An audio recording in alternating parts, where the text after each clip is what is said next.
O'riqlashingizning nihoyatda unumli bo'lishi uchun men sizning ruhiy kayfiyatingizni yuqori ko'taradigan 3 eg'iz gapni qilay.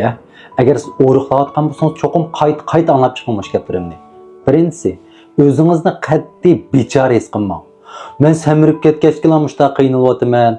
O'zim yoqtirgan narsani yemaydigan bo'ldim, endi o'riqlayman deb. Bu kunlar nima degan tas, men nima degan bechora?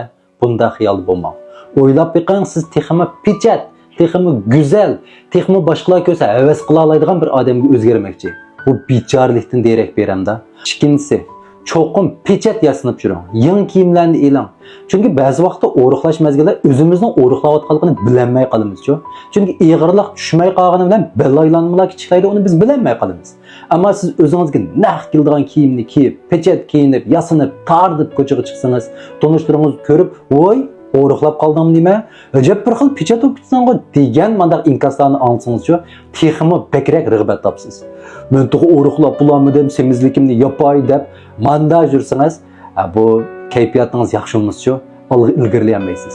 Uchinchisi, cho'qim o'zingizga bir inkas berib turing. Bu men ig'izimni boshqaramsam, kelgusida nima ish qila olayman degan narsa esingizdan chiqib ketmasin. O'ylab beqing, siz yeydigan narsani kontrol qila olmay, nafsingizni bosa olmay, nafsingizdan quli bo'lib, shuncha jiq narsani yeb, harakatlaringiz ozlab, agashim kasalliklar jiqib, samirib, satlashib, ish qo'shaqmaydigan bo'lganingiz bormi, yo'qmi?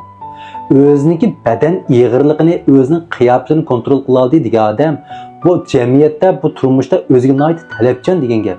Bundaq odamlarning kelgusi bek yaxshi bo'ladi, ish unumi, xizmat unumi nihoyat yuqori bo'ladi. O'zingizning va nafsini kontrol qilsangiz, boshqa ishlar kelgan joyda hech nima qila olmay qolasiz. Siz yaxshi taraf qarab menyapsiz. O'zingizniki o'riqlab bo'lgandan keyingi qiyofatini ko'z oldingizga keltirib beqing. İnəklər uçluq bolsa, boyunlar uzun bolsa, başqalar görüb o'riqlabsan desa, salomatlik tekshirganda shunda yaxshi chiqsa, harakatlaringiz joyida bolsa, bu yaxshi emasmi? Bu hissiyat bekpayz hissiyat. Shuning uchun o'zingizni qiynalayotgandek his qilmang, ha. Cho'qim nafsimizni boshqaraylik, buning quli bo'lib 20-30 kilo ortiq mayni yuzimizga yo'tkapmish, ko'tarib jumayli ig'irdan ig'ir. Yelimi jamiyatning besimlari oz emas bizga. Ma'qulmi? Hayrat qiling.